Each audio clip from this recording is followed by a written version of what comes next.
जय हिंद। आप सभी को शुरू करते हैं साइंस की क्लास। इसमें रहने वाले हैं आपके 30 क्वेश्चन एमसीक्यू, जो क्विक रिवीजन के तौर पे आपको एक क्रैश कोर्स के तौर पे करवाए जा रहे हैं। जो सिलेबस आज तक आप लोगों ने किया है उसका एक रिवीजन चला हुआ है, तो आप लोग देखिएगा। इसमें कुछ नए क्वेश्चन भी ऐड कर रखे हैं जो लास्ट में आप लोगों को देखने को मिलेंगे, और कुछ इसमें रिपीटेड क्वेश्चन भी होंगे। तो आप अपनी तैयारी को भी साथ साथ जाते चलिए, और जो नई चीजें इसमें इंक्लूड होकर आ रही है उनको भी आप लोग अच्छे से समझिएगा। तो सबसे पहले यहां पर देखिए, पहला ही क्वेश्चन है कि एम्पियर जो घंटा है वो किसकी इकाई है। एम्पियर में क्या मापा जाता है? एम्पियर में मापा जाता है विद्युत, यानी कि बिजली को मापा जाता है। इलेक्ट्रिक करंट को मापना है तो एम्पियर होता है, लेकिन यहां पर दिया हुआ है एम्पियर घंटा जो है वो किसकी इकाई है। तो यहां पर ऑप्शन ए में है आवेश, बी में है घनत्व, सी में चुंबकीय फ्लक्स और डी में विशिष्ट ऊष्मा। तो यहां पर इसका जो सही ऑप्शन रहेगा वो क्या रहेगा? चार्ज। यानी कि एम्पियर घंटा में अगर किसी चीज को मापा जाता है तो वो क्या रहता है? आवेश रहता है। चलिए अगला क्वेश्चन है, शक्ति का मात्रक क्या है। तो शक्ति का मात्रक यहां पर चार ऑप्शन है। एक है किलोवाट घंटा, सेकंड है जूल, अगला है डाइन और फिर है किलोवाट। तो जूल है वो ऊर्जा का मात्रक है, डाइन बल का है, उसके बाद में किलोवाट घंटा है। तो यहां पर जो शक्ति का मात्रक रहेगा वो ऑप्शन ए रहेगा, बिल्कुल करेक्ट। किलोवाट घंटा, किलोवाट घंटा जो है वो किसका मात्रक है? शक्ति का मात्रक है। ये लोग आप लोग ध्यान में रखिएगा। अगला क्वेश्चन है, अगला क्वेश्चन देखिएगा, और ये आपने पहले भी पढ़ रखा है, और देखिएगा इसका आंसर दीजिएगा कि क्या इसका आंसर हो सकता है। तो यहां पर पूछा गया है एसआई यूनिट ऑफ हीट, यानी कि ऊष्मा का मात्रक, एसआई मात्रक क्या है। तो ऑप्शन ए में है जूल, बी में है एनर्जी, सी में है वाट और अगला है न्यूटन। अगर हम ऊष्मा का एसआई मात्रक की बात करते हैं तो ऊष्मा का जो एसआई मात्रक है वो क्या है? वाट है। और वाट क्या है? ऊष्मा की सबसे छोटी इकाई है। वाट ऊष्मा की सबसे छोटी इकाई है। वहीं पर अगर जूल की बात करें तो ये ऊर्जा को मापा जाता है, ऊर्जा को मापा जाता है और कार्य का मात्रक होता है। ऊर्जा और कार्य का अगर मात्रक है तो वो क्या है? जूल है। वहीं पर हम अगर एनर्जी की बात करें तो एनर्जी भी किस में मापी जाती है? जूल में मापी जाती है। और न्यूटन जो है वो बल का मात्रक है। न्यूटन बल का मात्रक है, ये आपको साथ साथ में याद रखना है। अगला क्वेश्चन, फोर्थ क्वेश्चन है कि पानी के जहाज की गति को मापने के लिए क्या है। पानी का अगर जहाज है उसकी अगर गति को मापना है तो किस में मापा जाता है? ऑप्शन ए में है नॉट, उसमें उसके बाद ऑप्शन बी में है असल शक्ति, ऑप्शन सी में है मीटर सेकंड और ऑप्शन डी में है इनमें से कोई नहीं। तो अगर हम पानी के जहाज की अगर गति की बात करते हैं तो वो ऑप्शन ए जो है वो करेक्ट रहेगा, आपका नॉट में मापी जाती है। क्योंकि समुद्री अगर दूरी को मापना है, समुद्री दूरी को मापना है तो वो होता है नॉटिकल मील। क्या होता है? नॉटिकल मील। ये भी आपसे पूछा जा सकता है कि समुद्र के अंदर जो अगर डिस्टेंस को मेजरमेंट करना है तो किस में मापा जाता है? नॉटिकल मील के अंदर मापा जाता है। और समुद्र की अगर गहराई को अगर पूछा जाए, समुद्र की गहराई, समुद्र की गहराई की अगर बात हो तो वो फैथम में मापी जाती है। किस में मापी जाती है? फैथम में मापी जा सकती है। अगला क्वेश्चन रहेगा आपका, इलेक्ट्रॉन वोल्ट किसका मात्रक है। इलेक्ट्रॉन वोल्ट क्या अगर पूछा जाता है तो ऑप्शन ए में है ऊर्जा का है, आवेश का है, विद्युत राशि का है या विभव का है। तो अगर वोल्ट में मापा जाता है इलेक्ट्रॉन वोल्ट में, तो यहां पर जो ऑप्शन सी है वो करेक्ट रहेगा। विभवांतर यानी कि विद्युत विभव जो है वो किसमें मापा जाता है? वोल्ट में मापा जाता है, इलेक्ट्रॉन वोल्ट में। उसके बाद अगला क्वेश्चन है, प्रतिरोध की इकाई क्या है।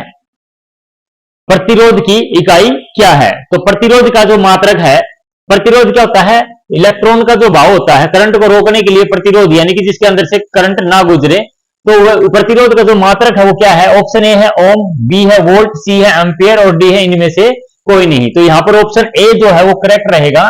प्रतिरोध का मात्रक क्या रहेगा? ओम रहेगा। उसके बाद वोल्ट जो है विभवांतर का भी अभी हमने पढ़ा है। एम्पियर किसका होता है? विद्युत धारा का होता है। किसका होता है? विद्युत धारा का जो सही मात्रक है वो क्या रहेगा? एम्पियर रहेगा। अगला क्वेश्चन इसमें है क्यूरी किसका मात्रक है। तो क्यूरी जो मात्रक है वो ऑप्शन ए रेडियोएक्टिविता का है या विद्युत फ्लक्स का है, प्रतिरोध का है या प्रतिरोधकता का है। तो क्यूरी की जो खोज की थी या रेडियम की जो खोज की थी, किसने की थी? क्यूरी ने। याद है, यहां पर रेडियम की बात पूछी जाती है ना, तो वो की थी मैरी क्यूरी ने। किसने की थी? मैरी क्यूरी ने। और मैरी क्यूरी का संबंध किससे है? रेडियो एक्टिविता से भी, क्योंकि इनको नोबेल पुरस्कार मिला था भाई, हेनरी बैकुरल, मैरी क्यूरी वगैरह को उनके साथ में ही, ठीक है, 1905 या 9 के आसपास है। तो यहाँ पर क्यूरी जो है वो किसका मात्रक है? तो क्यूरी मात्रक है यहाँ पर रेडियो एक्टिविता का। और रेडियो एक्टिविता का मात्रक पूछा जाए तो कई बार क्यूरी ना देखिए, यहाँ पर लिखा जा सकता है बैकुरल। क्या लिखा जाता है? बैकुरल। तो हेनरी बैकुरल ने ही सबसे पहले किसकी खोज की थी? हेनरी बैकुरेल ने ही सबसे पहले रेडियो एक्टिविटी की खोज की थी, और रेडियो एक्टिविटी का मात्रक कई बार पूछा जाता तो बैकुरेल भी ऑप्शन में होता है, या फिर क्यूरी यहां पर आपका ऑप्शन में मिलेगा। अगला क्वेश्चन, न्यूटन के पहले नियम को क्या कहा जाता है? बहुत बार करवाया जाता है क्या ये क्वेश्चन। तो न्यूटन का जो पहला नियम है, ऑप्शन ए जड़त्व है, या मोमेंटम है, या आवेग है, या इनमें से कोई नहीं है। तो न्यूटन का जो पहला नियम है उसको कौन सा नियम कहा जाता है भाई? जड़त्व का नियम कहा जाता है। न्यूटन के पहले नियम को, इससे संबंधित क्या है? किसी चद्दर, ठीक है ना, चद्दर को झाड़ने पर जो धूलकण है वो जो बाहर निकलते हैं वो न्यूटन के पहले नियम पर आधारित है। दूसरा, रुकी हुई जब गाड़ी कोई चल रही है उसने अचानक से ब्रेक अप्लाई कर दिए तो उसमें जब कोई बंदा आगे गिरता है तो वो भी न्यूटन के पहले नियम पर आधारित है। ठीक है, पेड़ को जब हिलाते हैं तो जो फल नीचे गिरते हैं वो भी न्यूटन के पहले नियम पर है। तो इस प्रकार आपसे क्वेश्चन पूछ सकता है। अगला क्वेश्चन है, यदि किसी गैस को अचानक संपीड़ित कर दिया जाए तो उसके तापमान पर क्या असर पड़ेगा? किसी गैस को अचानक से कंप्रेस कर दिया जाए तो उसका टेम्परेचर है उस क्या हो जाएगा? तो टेम्परेचर उसका बढ़ जाएगा। ठीक है ना, जब उस किसी गैस को संपीड़ित या प्रेशर डाला जाता है तो उसका जो टेम्परेचर है वो क्या हो जाता है? बढ़ जाता है। आपको याद रखना है। अगला क्वेश्चन, निम्न में से कौन सी सदिश राशि है? सदिश और अदिश राशियों के बारे में बताया जा चुका है। सदिश राशि होती है जिसमें दिशा प्लस माप हो, ठीक है ना, दिशा प्लस माप हो। और अदिश राशि होती है जिसमें सिर्फ माप हो, ठीक है ना, जिसमें सिर्फ माप हो, कौन सी होती है? अदिश राशि होती है। तो यहां पर पूछा गया है अदिश सदिश राशि है तो समय क्या है? एक अदिश है, समय जो है अदिश राशि है। ठीक है ना, उसके बाद में अगर आयतन पूछा जाए तो ये भी अदिश राशि है, घनत्व पूछा जाए तो ये भी क्या है? अदिश राशि है। तो यहां पर सदिश राशि बचती है एक मोमेंटम, यानी कि संवेग की बात की जा सकती है। संवेग जो है एक सदिश राशि है। अगला क्वेश्चन रहेगा आपका, यहां पर है मोड़ पर सड़कों का जो बाह्य किनारा है, मोड़ पर सड़कों का जो बाह्य किनारा उठा हुआ रखते हैं। जब हम किसी रोड के ऊपर से गुजरते हैं और वहां पर जब टर्न आता है तो उसका जो एक साइड है अंदर की साइड, झुकाव की अंदर की साइड रहता है। तो ये किस लिए रहता है? तो ऑप्शन ए में दिया हुआ है कि अभिकेंद्रीय बल प्राप्त करने के लिए, या अपकेंद्रीय बल प्राप्त करने के लिए, या सड़क साफ दिखाने के लिए, या आने वाले वाहनों को देखने के लिए। तो यहां पर अगर हम बात करते हैं तो सड़क का जो बाह्य किनारा उठा हुआ होता है वो किसके लिए होता है? अभिकेंद्रीय, यानी कि केंद्र की तरफ अगर बल प्राप्त करना है तो अभिकेंद्रीय बल की वजह से है। तो ये ऑप्शन क्या हो जाएगा आपका? ऑप्शन ए करेक्ट हो जाएगा, अभिकेंद्रीय बल के कारण। अगला क्वेश्चन रहेगा आपका, गोली दागने के बाद तोप के पीछे की ओर धक्का मारने का कारण क्या है? तो जब गोली दागते हैं तो उसे धक्का लगने का क्या कारण है? ऑप्शन ए है ऊर्जा का संरक्षण है, ऑप्शन बी है उत्पन्न गैसों द्वारा लगाए गए पीछे की ओर बल है, या न्यूटन की गति का तीसरा नियम है, या न्यूटन की गति का प्रथम नियम है। तो जब किसी तोप से हम कोई गोली वगैरह फायर करते हैं तो पीछे की तरफ धक्का लगता है, तो इसका मतलब है न्यूटन का पहला नियम तो नहीं हो सकता, ठीक है ना। उसके बाद में उत्पन्न गैसों द्वारा लगाए गए पीछे ये भी नहीं हो सकता, और ऊर्जा का संरक्षण भी। तो यहां पर जो ऑप्शन सी है वो बिल्कुल करेक्ट होगा। ये न्यूटन का तीसरा नियम है। कि तीसरा नियम क्या कहता है कि प्रत्येक अभिक्रिया की एक प्रतिक्रिया होगी। तो जब गोली का फायर करते हैं तो जिस प्रकार से वो आगे की तरफ जो पावर देती है उसी प्रकार पीछे की तरफ भी क्या उसमें फोर्स लगता है। तो ये न्यूटन के तीसरे नियम पर आधारित होगा। अगला क्वेश्चन है, किसी वस्तु की स्थिति में परिवर्तन को क्या कहते हैं? मान लीजिए कोई वस्तु यहां है और इसकी स्थिति में परिवर्तन हुआ, तो इतनी दूरी का जो हुआ है वो क्या हुआ है? विस्थापन हुआ है। क्या हुआ है? उस वस्तु का विस्थापन हुआ। तो यहां पर ऑप्शन ए में है विस्थापन, बी में है दोलन, सी में है शुद्ध गति की, और डी में है वर्तीय गति। तो जब किसी वस्तु की स्थिति में परिवर्तन होता है तो उसको बोला जाता है, ऑप्शन ए जो है वो करेक्ट रहेगा, विस्थापन कहा जाता है। किसी वस्तु की स्थिति में परिवर्तन को विस्थापन कहा जाता है। और विस्थापन क्या हो सकता है? नेगेटिव हो सकता है, पॉजिटिव हो सकता है, और जीरो भी हो सकता है। ये भी आपसे पूछा जा सकता है कि क्या विस्थापन जीरो हो सकता है? तो विस्थापन जीरो हो सकता है। अगला क्वेश्चन रहेगा आपका, यहां पर पूछा गया है कि उड़ते वायुयान में कौन सी ऊर्जा समाहित होती है? जब कोई वायुयान उड़ता है तो उसके अंदर जो ऊर्जा होती है, या ये पूछा जा सकता है कि जो पक्षी होता है उसके अंदर कौन सी ऊर्जा होती है? तो उड़ते हुए वायुयान में अगर पूछा जाता है तो यहां पर ऑप्शन ए में दे रखा है स्थितिज ऊर्जा, बी में है गतिज ऊर्जा, और सी में है स्थितिज और गतिज दोनों, या ऑप्शन डी है रासायनिक ऊर्जा। तो हम बात करते हैं उड़ते हुए जहाज की, तो इसमें गतिज ऊर्जा प्लस में स्थितिज ऊर्जा दोनों रहती है। कैसे? गतिज ऊर्जा का मतलब है कोई चीज चलने लग रही है, और स्थितिज ऊर्जा का मतलब है कोई चीज रुकी हुई है। तो एरोप्लेन क्या करता है, आगे भी बढ़ने लग रहा है और पृथ्वी से अपने आप को ऊपर भी रख रहा है, पृथ्वी से भी अपने आप को स्थिर रख रहा है और आगे भी बढ़ने लग रहा है। तो गतिज ऊर्जा तो ये होगी, और पृथ्वी से एक हाइट पे अपने आप को मेंटेन करके रखता है, वो उसकी स्थितिज ऊर्जा होगी। तो यहां पर ऑप्शन सी बिल्कुल करेक्ट रहेगा कि जो एरोप्लेन है उसमें स्थितिज और गतिज दोनों ऊर्जा होती है। अगला क्वेश्चन, और इसके साथ ये क्वेश्चन भी हो सकता है, पक्षी जब उड़ता है तो उसके अंदर भी ये दोनों ऊर्जा होती है, स्थितिज और गतिज ऊर्जा। अगला है, दूध को मथने से इसमें से क्रीम अलग हो जाती है, क्योंकि अपकेंद्रीय बल के कारण, अभिकेंद्रीय बल के कारण, गुरुत्वाकर्षण बल के कारण या त्वरण के कारण। तो जो दूध से अगर घी निकालते हैं तो किस बल के कारण होता है? अभिकेंद्रीय अपकेंद्रीय बल के कारण, ठीक है ना, केंद्र से बाहर की तरफ लगने वाले बल के कारण। तो ये होता है ऑप्शन ए, अपकेंद्रीय बल के कारण, दूध से दही को क्रीम से अलग करना। अगला क्वेश्चन, तैरना न्यूटन के गति के किस नियम पर आधारित है? तो जो तैरना है ये भी एक प्रतिक्रिया और अभिक्रिया का उदाहरण है। तो जब हम पानी को पीछे की तरफ धकेलते हैं ना, तो पानी हमारे को आगे की तरफ धकेलता है, तो प्रत्येक अभिक्रिया की एक प्रतिक्रिया होती है। तो यहाँ पर तैरना जो है न्यूटन के किस नियम पर आधारित है? तो ऑप्शन ए में है फर्स्ट, सेकंड, थर्ड या कोई नहीं। तो इसमें ऑप्शन सी बिल्कुल करेक्ट हो जाएगा। ऑप्शन सी थर्ड नियम पर आधारित है, तैरना, गोली का चलना, ठीक है ना, नाव से किनारे पर आना, नाव से किनारे पर आना, ठीक है ना, या किसी रबड़ के उस चीज पर लोहे से वार करना, तो वो भी क्या है, अपने आप को वापिस धकेलती है। तो ये सभी न्यूटन के तीसरे नियम पर आधारित रहेगा। अगला क्वेश्चन, शरीर में ऊतक कैसे बनते हैं? तो शरीर में जो ऊतकों का निर्माण होता है वो ऑप्शन जो बी है, प्रोटीन। प्रोटीन जब हम लेते हैं तो उससे हमारे शरीर में क्या है, मसल्स गेन होती है, प्रोटीन से ऊतक बनते हैं। तो ये हम बोल सकते हैं कि ऊतकों का निर्माण में किसका मदद होता है? प्रोटीन का बहुत बड़ा हाथ होता है। तो प्रोटीन जो है ऊतकों का निर्माण करता है। विटामिन क्या करते हैं? रोगों से बचाते हैं। विटामिन क्या करते हैं? रोगों से बचाते हैं। वसा हमारे को ऊर्जा देती है, वसा हमारे को क्या देती है? ऊर्जा देती है। और आयरन क्या होता है? खनिज होता है। आयरन क्या होता है? खनिज होता है, जो शरीर के लिए जरूरी है। यानी कि ये बोल सकते हो रक्त के अंदर जो है वो आयरन की मात्रा पाई जाती है। हीमोग्लोबिन जो है आयरन से संबंधित है। अगला क्वेश्चन, स्टेनलेस स्टील निम्न में से किसकी धातु है? तो जो मिश्र धातु है, तो स्टेनलेस स्टील में आप लोगों को पहले भी एक क्लास में बताया गया था। स्टेनलेस जो स्टील है उसके लिए कॉलोनी एक शब्द बताया था, कॉलोनी, क्योंकि स्टील को कॉलोनियों में यूज किया जाता है। तो इसके लिए आपके पास क्या होगा? क्रोमियम, लोहा, निकिल, तीन शब्द आते हैं कॉलोनी से। क्रोमियम, क्रोमियम, लोहा, निकल, ठीक है ना। तो ये तीनों चीज क्या है? स्टेनलेस स्टील को याद आते ही आपको पता हो जाना चाहिए कि स्टेनलेस स्टील कॉलोनी यानी कि घरों में यूज किया जाता है और घरों को मिलाकर कॉलोनी होती है। तो कॉलोनी याद रख लेना स्टेनलेस स्टील से, तो ये आ जाएगा आपका। तो ऑप्शन डी करेक्ट हो जाएगा, आयरन, क्रोमियम एवं निकल। कौन सा भाई? स्टेनलेस स्टील जो है इस धातुओं का क्या है? मिश्र धातु है। अगला क्वेश्चन, एक ही पदार्थ के अणुओं के बीच कार्यकारी आकर्षण बल जो लगता है वो कौन सा बल होता है?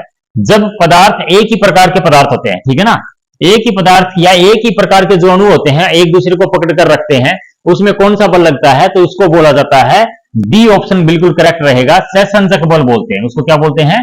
सहसंचक बल। और जब अलग अलग अणु होते हैं किसी पदार्थ के, एक पदार्थ अलग है दूसरा पदार्थ अलग है, उसके अणुओं के बीच जो फोर्स लगेगा उसको क्या बोलते हैं? आसंजक बल बोलते हैं, वरना सहसंचक बल। तो इसका जो सही ऑप्शन रहेगा ऑप्शन डी करेक्ट रहेगा, सहसंचक बल रहेगा। अगला क्वेश्चन, टेटनस किस की वजह से होता है? तो यहां पर आपसे वायरस, तो आपको एक लाइन ये भी लिखवाई गई थी, ठीक है ना, ये याद रखना, पंडित का टिक न्यू है। तो इससे क्या होता है भाई? ये होता है पेचिस, ठीक है ना। यहां पे हो गया डिप्थीरिया, डिप्थीरिया, यहां पर हो गया तपेदिक, तपेदिक, यहां पर होगा काली खांसी, काली खांसी, यहां पर होगा टेटनस, यहां पर होगा कुष्ठ रोग, कुष्ठ रोग, यहां से हो गया निमोनिया, निमोनिया, और यहां से हो गया हैजा। ये सारी जो बीमारियां हैं ये किससे होने वाली हैं? बैक्टीरिया से होने वाली हैं। तो यहां पर टेटनस आया तो इसलिए ऑप्शन क्या हो जाएगा? ऑप्शन ए करेक्ट हो जाएगा। जो टेटनस है वो भी किससे होने वाली है? बैक्टीरिया से होने वाली बीमारी है। अगला क्वेश्चन, उड़ान जो है, जब कोई हवाई जहाज है जब उड़ान भरता है तो वो रनवे पर दौड़ता है। पहले वो किस वजह से दौड़ता है? तो उड़ान के पहले हवाई जहाज दौड़ जो मार्ग पर दौड़ता है तो किस वजह से? नंबर एक, कार्यकारी वायुदाब घटाने के लिए, या वायुदाब बढ़ाने के लिए, या वायुयान द्वारा भूमि के मध्य घर्षण पैदा करने के लिए, या अधिक करने के लिए घर्षण को अधिक। तो ये घर्षण वाला जो ऑप्शन है ये बिल्कुल गलत है। ये इनसे कोई संबंध नहीं है। तो यहाँ पर जो ऑप्शन ए और बी है, इसमें से ऑप्शन बी जो है वो करेक्ट हो जाएगा, क्योंकि उसको जरूरी वायु दाब चाहिए होता है, क्योंकि जब वायु का प्रेशर बनेगा तभी वो क्या है, ऊपर की तरफ उठ पाएगा। तो इसका जो सही ऑप्शन रहेगा ऑप्शन बी बिल्कुल करेक्ट है, कार्यकारी वायु दाब बढ़ाने के लिए। अगला क्वेश्चन है, विलहेल्म रोंटगन ने, जो रोंटगन है उसने किस चीज का आविष्कार किया था? तो या उसने रेडियो का किया था, एक्सरे मशीन का किया था, या इलेक्ट्रॉनिक बल्ब का किया था, या इलेक्ट्रिक मोटर का किया था? तो जो रोंटगन है उसने एक्सरे मशीन का आविष्कार किया था। किसका किया था? ऑप्शन बी करेक्ट रहेगा, एक्सरे मशीन का आविष्कार करने वाला कौन था? रोंटगन था। क्लियर है? अगला क्वेश्चन यहां पर है, हाइड्रोजन बम किसने विकसित किया था? तो हाइड्रोजन बम को विकसित करने वाला जो है ऑप्शन ए में दे रखा है, वर्नर बॉन ब्राउन है, या जे रॉबर्ट ओपनहाइमर है, या एडवर्ड टेलर है, या सैमुअल कोहेन है। तो यहां पर जो सही ऑप्शन होगा, जो हाइड्रोजन बम का जो आविष्कार करने वाला है वो कौन था? एडवर्ड टेलर था। ठीक है ना, एडवर्ड टेलर। और ये ओपनहाइमर का आंसर हो जाएगा परमाणु बम। तो एडवर्ड टेलर जो है वो ऑप्शन सी जो है, एडवर्ड टेलर ने हाइड्रोजन बम का आविष्कार किया था। और हाइड्रोजन बम किस सिद्धांत पर कार्य करता है? नाभिकीय संलयन पर कार्य करता है। किस पर करता है? नाभिकीय संलयन पर। तो ये आपका बिल्कुल करेक्ट ऑप्शन रहेगा। अगला क्वेश्चन, नोबेल पुरस्कार अल्फ्रेड नोबेल के नाम पर शुरू हुआ, जिसने किसकी खोज की थी? तो नोबेल पुरस्कार जो शुरू हुआ था, ठीक है ना, नोबेल पुरस्कार 1901 में शुरू हुआ था। और ये उसके ऊपर किस खोज के ऊपर हुआ था? तो नोबेल पुरस्कार में ऑप्शन जो डी है, डायनामाइट, ठीक है ना, अल्फ्रेड नोबेल ने किस चीज का आविष्कार किया था? डायनामाइट का आविष्कार किया था। और इसी के ऊपर क्या है, नोबेल पुरस्कार की शुरुआत हुई थी। जो है ऑप्शन डी बिल्कुल करेक्ट रहेगा कि डायनामाइट का आविष्कार के लिए। अगला क्वेश्चन, तड़ित चालक का जो आविष्कार है वो किसने किया था? तो तड़ित चालक क्या होते हैं भाई? तड़ित चालक होते हैं जो मतलब आप जो घरों के ऊपर देखते हैं, कई बार बड़ी बड़ी बिल्डिंगों के ऊपर एक बड़ा एंटीना सा छोड़ दिया जाता है, और उसके साथ एक वायर लाकर किसके अंदर, जमीन के अंदर छोड़ दी जाती है। एक बड़ा सा एंटीना होता है, उसको बोलते हैं तड़ित चालक। क्या बोलते हैं? तड़ित चालक। क्योंकि ये बड़ी बड़ी जो बिल्डिंग होती है उनको जो क्लाउड, जब मतलब उनके अंदर एक जो बिजली यानी कि गड़गड़ाहट के साथ बादलों के अंदर जो बिजली होती है 100 करोड़ वोल्ट से भी ज्यादा उसकी पावर होती है, तो उससे बचाने के लिए घरों को एक एंटीना पहले ऊपर, घर से ऊपर जो साइज होता है और नीचे लाकर छोड़ जाता है। क्योंकि जब मान लीजिए जब अर्थिंग होती है तो वो करंट इसके साथ पास होकर कहां चला जाता है? अर्थ में चला जाता है। तो ये तड़ित चालक था। तो इसकी जो खोज करने वाले हैं वो कौन थे? तो यहां पर ऑप्शन ए में दे रखा है, ग्राहम बेल, लॉर्ड लेस्टर, या बेंजामिन फ्रैंकलिन, या आइंस्टीन। तो यहां पर जो करेक्ट ऑप्शन है वो ऑप्शन सी रहेगा, बेंजामिन फ्रैंकलिन ने तड़ित चालक का आविष्कार किया था। और बेंजामिन फ्रैंकलिन ने ही ये बताया था कि जो चार्ज है यानी कि आवेश के बारे में बताया था। किसके बारे में? आवेश के बारे में बताया था कि ये पॉजिटिव और क्या होता है, नेगेटिव होता है। आवेश क्या होता है? जब आप किसी चीज को रब करते हो, ठीक है ना, सैलून या वुलन की चीज पर, तो वो देखिए कई बार आप लोग अपने हेयर के अंदर भी ऐसे पेन को रगड़ोगे तो वो छोटे छोटे कागज के टुकड़े पीस जो है वो उठाने लगेगा। तो ये आवेश होता है। ये क्या पैदा हो जाता है? आवेश। उसके ऊपर आयन मतलब जमा हो जाते हैं। तो इसके बारे में भी किसने बताया था? बेंजामिन फ्रैंकलिन ने। और तड़ित चालक के बारे में भी किसने बताया था? बेंजामिन फ्रैंकलिन ने बताया था। तो ये चीज याद रखिएगा। अगला क्वेश्चन है, माइक्रोफोन का आविष्कार किसने किया था? तो माइक्रोफोन का जो आविष्कार करने वाले हैं, या ये बात कीजिएगा कि फोन का आविष्कार किसने किया था? तो फोन का आविष्कार करने वाले कौन थे? Graham bell. तो ऑप्शन जो सी है वो बिल्कुल इसके लिए करेक्ट होगा, ग्राहम बेल ने टेलीफोन का आविष्कार किया था। अगला क्वेश्चन, टेलीविजन का आविष्कार किसने किया था? तो टेलीविजन का आविष्कार किसने किया था? रेडियो का किया था मार्कोनी ने। रेडियो का किसने किया था? मार्कोनी ने। तो टेलीविजन का आविष्कार करने वाले कौन थे? तो ऑप्शन ए डब्ल्यू रैमजी, या रॉबर्ट मालेट, या जे एल बेयर्ड, या जॉनसन। तो यहां पर जो ऑप्शन सी दिया हुआ है जे एल बेयर्ड, तो ये क्या है? टेलीविजन का आविष्कार करने वाले हैं। टेलीविजन का जो आविष्कार करने वाले कौन है? J L Baird. और मार्कोनी ने किसका किया था? रेडियो का आविष्कार किया था। रेडियो का आविष्कार पूछा जाए तो मार्कोनी ने किया था। इसी के साथ अगला क्वेश्चन है आपका कि ब्लैक होल जो सिद्धांत है, आपको पता होगा कि पृथ्वी या सौरमंडल का जो निर्माण है वो बिग बैंग थ्योरी से हुआ है। और बिग बैंग थ्योरी के बाद बताया गया कि एक ब्लैक होल है जो चीजों को अपनी तरफ पहले क्या है उससे बाहर निकलती गई चीजें, और अब वो क्या करने लग रहा है? अपने आप को आकर्षित करने लग रहा है। तो ये जो ब्लैक होल का जो सिद्धांत है वो किसने दिया था? तो यहाँ पर एस चंद्रशेखर, अरविंद गोविंद खुराना, सीवी रमन और एस रामानुजन। तो यहाँ पर जो ब्लैक होल का सिद्धांत देने वाले हैं वो साइंटिस्ट कौन थे? एस चंद्रशेखर। एस चंद्रशेखर ने ब्लैक होल का सिद्धांत दिया था। ठीक है ना। उसके बाद अगला क्वेश्चन है, महासागर में डूबी हुई वस्तु की स्थिति जानने के लिए निम्न में से किस यंत्र का प्रयोग किया जाता है? मान लो महासागर या किसी जमीन के अंदर कोई चीज अगर गुम हुई है, तो उसके लिए हमारे को किस चीज का, यानी कि यहाँ पर किस चीज का यूज किया जाता है, या अंडर वाटर कोई चीज पता लगानी है तो ऑप्शन में ए में है ऑडियोमीटर, बी में है गैल्वेनोमीटर, सी में है सेक्सटेंट और डी में है सोनार। तो समुद्र के अंदर अगर किसी धातु का, किसी चीज का अगर पता लगाना है तो यहाँ पर ऑप्शन डी जो है वो बिल्कुल करेक्ट रहेगा, सोनार। सोनार का यूज किया जाता है किसके अंदर, अंडर वाटर चीज या पनडुब्बियों के अंदर भी यूज होती है। सोनार का यूज किसके अंदर किया जाता है, पनडुब्बी के अंदर। और अगर हवा में कोई चीज है, हवा में कोई चीज है उसका पता लगाने के लिए क्या यूज किया जाता है, रेडार का यूज किया जाता है, ठीक है ना। और रेडार जो है रेडियो तरंगों का यूज करता है, किसका, रेडियो तरंगों का यूज करता है, ये अल्ट्रासोनिक वेव जो है उनका यूज करता है। अगला क्वेश्चन है, रेडियो सक्रियता की खोज किस वैज्ञानिक ने सर्वप्रथम की थी। तो अगर रेडियो एक्टिविता की खोज की अगर बात करें, रेडियो सक्रियता की अगर खोज की बात करें तो सबसे पहले जो सर्च करने वाले हैं वो कौन है भाई, ऑप्शन ए में है मैडम क्यूरी, बी में है आयरीन क्यूरी, सी में है हेनरी बैकरल और डी में है रदरफोर्ड। तो बताइएगा कि इसका जो सही आंसर है, पहले भी आप लोगों के सामने शेयर कर चुके हैं, बता चुके हैं, तो यहाँ का जो आंसर रहेगा क्या रहेगा। तो रेडियो जो सक्रियता की खोज है सर्वप्रथम जो ज्ञात करने वाले हैं वो साइंटिस्ट कौन थे, हेनरी बैकरल थे। तो ऑप्शन जो सी है वो बिल्कुल करेक्ट रहेगा, हेनरी बैकरल ने रेडियो सक्रियता की खोज की थी। और ये ऐसा यूनिट भी बोला जा सकता है, अगर रेडियो एक्टिविता की ऐसा यूनिट पूछा जाए तो बैकरल बता देना, क्या बता देना, बैकरल बता देना। और अगर वैसे पूछे कि इसकी क्या इसका मात्रक है तो आप क्यूरी भी बता सकते हैं। जब ऐसा ही पूछे तो बैकरल बता देना, अगर अकेला ऐसा ही ना लगा के मात्रक पूछे तो क्यूरी इसका क्या हो जाएगा, मात्रक हो जाएगा। तो ये थे आज के 30 क्वेश्चन आपके एमसीक्यू साइंस के। तो इसी साथ यानी कि ये जितने क्वेश्चन है कुछ इसमें नए इंक्लूड किए गए थे, कुछ इसमें जो रिपीटेड है आपका रिवीजन अभी एग्जाम है उसके लिए क्या है कि क्लास जो है रिवीजन के तौर पे चलाई जा रही है।